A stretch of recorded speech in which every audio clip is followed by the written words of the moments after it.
Did Sonny Corinthos honestly believe he could just wash his hands of a multi-decade legacy of blood, step down from his throne, and leave Port Charles completely defenseless without facing catastrophic consequences?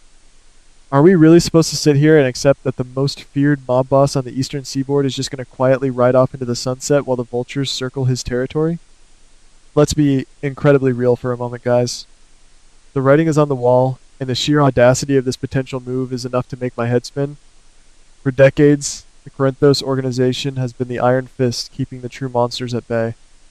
If you ask me, the moment Sonny officially steps down, the protective shield over this town shatters into a million pieces.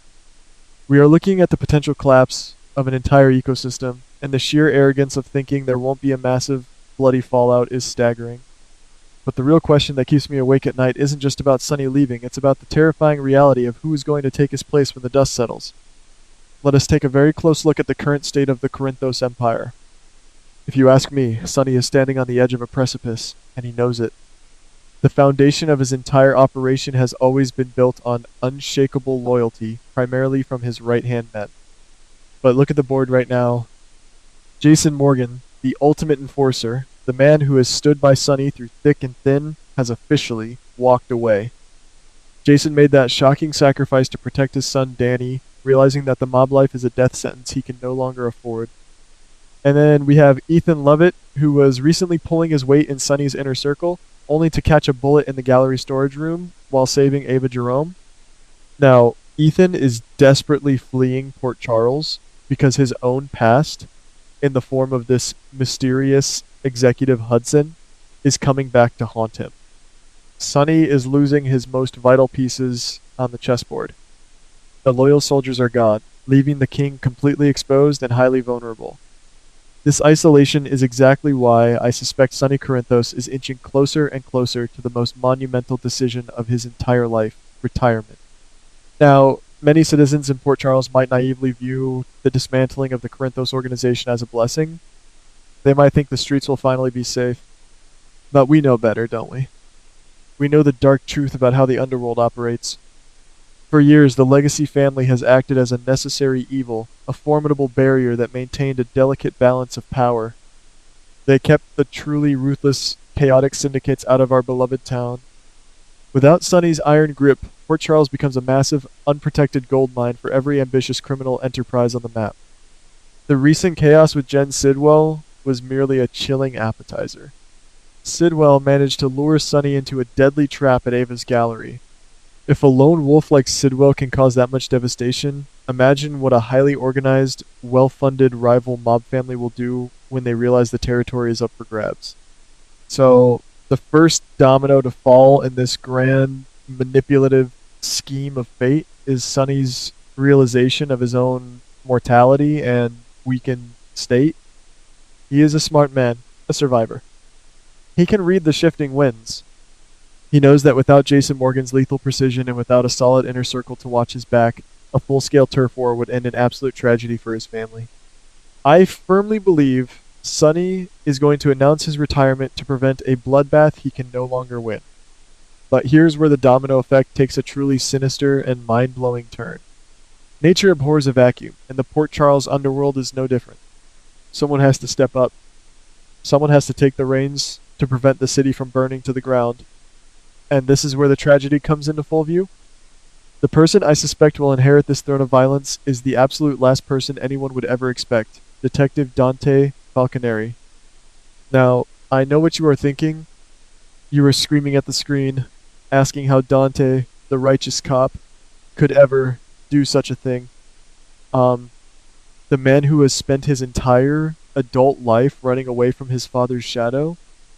Yes, guys, Dante. Let's really analyze Dante's current psychological state and the massive ticking time bomb he is currently sitting on. For years, Dante has worn his badge with pride. He has been the moral compass, the law-abiding son who constantly pushed back against Sonny's criminal lifestyle. He built his entire identity on being the exact opposite of his father. But beneath that crisp police uniform beats the heart of a Corinthos, and that dark blood is not so easily ignored. Dante has always walked a razor-thin line, and recently, we have seen him cross it in the most spectacular and dangerous way possible. Think back to the chaotic terrifying events surrounding Ross Cullum. We know the absolute truth. Rocco Falconeri, Dante's own son, was the one who pulled the trigger and shot Ross Cullum. Jason Morgan heroically took the fall, going into custody to protect the boy. But Dante didn't just sit back and let Jason handle it. Dante made a fatal, life-altering choice. He tampered with evidence. He used his position as a respected detective at the PCPD to bury the truth and protect Rocco. He confessed this dark, hidden agenda to Elizabeth Baldwin at the batting cages, admitting that he used his badge for personal gain. This is the second domino, and it is a massive one. Dante has compromised his morals. He has crossed the absolute point of no return. He is no longer the pristine, untouchable cop he pretends to be. He is a man harboring a dark, illegal secret.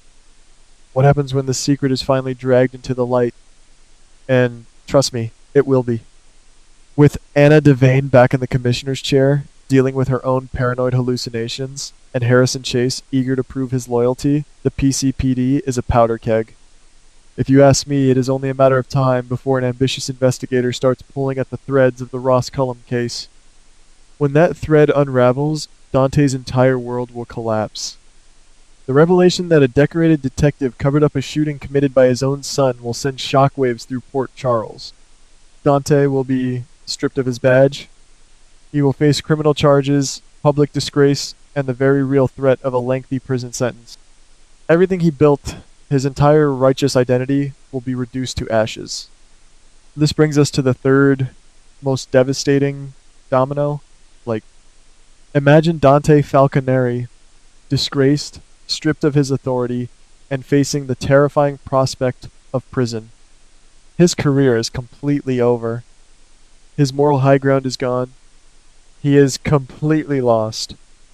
At the exact same time, Sonny is stepping down, and Port Charles is teetering on the brink of an all-out mob war because the Corinthos territory is unprotected. Dante will be forced to watch as the city he swore to protect is overrun by vicious syndicates. He will realize that the law, the very system he sacrificed his soul for, is completely powerless to stop the impending slaughter.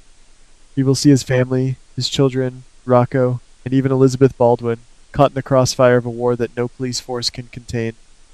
In that moment of absolute despair, I suspect Dante will experience a dark epiphany. He will realize that the only way to truly protect Port Charles, the only way to keep his family safe from the wolves at the door, is to become the biggest wolf in the forest. Dante will forge an unholy alliance with his own destiny. He will step into the void left by Jason Morgan and Sonny Corinthos. The transition will be nothing short of Shakespearean. The noble cop, having lost his faith in the law, embraces the darkness he once despised. He will take control of the Corinthos organization, not out of a desire for power or wealth, but out of a desperate, twisted sense of duty. He will convince himself that he can control the violence, that he can be a better mob boss than his father ever was. The irony is almost too painful to bear. The son who spent his entire life trying to arrest criminals will become the most powerful criminal in the state. Dante will inherit the empire, commanding the loyalty of men like Brick, and perhaps even bringing Rick Lansing deeper into the fold as his legal counsel. We will watch as Dante's posture changes, his wardrobe shifts from police blues to tailored mob suits, and his eyes harden with the cold reality of his new life. He will have to make ruthless decisions, ordering hits, managing territories, and intimidating rivals. The very hands that once cuffed perpetrators will now be stained with the blood of his enemies. It is a brilliant, devastating twist that honors decades of history while pushing the narrative into uncharted territory. And what about the people who love him? How will this catastrophic shift affect the women in Dante's life? Elizabeth Baldwin, who has been keeping a secret about tampering with evidence, will be horrified to see the man she is growing closer to morph into a ruthless syndicate leader. Her own history with Jason Morgan might make her somewhat sympathetic, but can she really stand by and watch Dante lose his soul? And Lulu Spencer. Oh my goodness, Lulu. She is already dealing with the trauma of the fake Nathan, Cassius Faison, and the custody war with Valentine Cassadine over Charlotte. Imagine Lulu's reaction when she discovers that the father of her child, the man she once viewed as her white knight, has become the new Sonny Corinthos. It will tear their family dynamic to absolute shreds. The psychological toll on Rocco Falconeri will be equally devastating. Rocco already knows he shot Ross Cullum. He is already carrying the immense guilt of Jason Morgan taking the fall for him. If Dante is exposed and subsequently forced into the mob to survive and protect the family, Rocco will inevitably blame himself. He will believe that his single action, pulling that trigger, was the catalyst that destroyed his father's life and turned him into a criminal.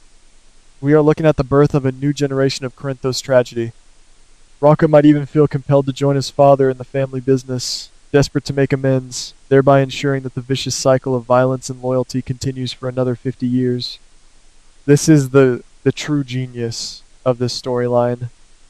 They are taking the ultimate symbol of justice in Port Charles and slowly, methodically breaking him down until he has no choice but to embrace his darkest heritage. Sonny gets to retire, believing his empire is in the safe, capable hands of his own blood. But at what cost? Dante will lose everything that made him who he is, sacrificing his very soul on the altar of the Corinthos legacy. The board is set, the pieces are moving, and the fall of Dante Falconeri seems almost inevitable at this point. But I have to ask you guys, as we watch this tragic domino effect unfold before our very eyes, when Dante finally sits in Sonny's chair and issues his first ruthless order as the new boss, will he ever be able to look at himself in the mirror again, or is the noble detective already dead and buried?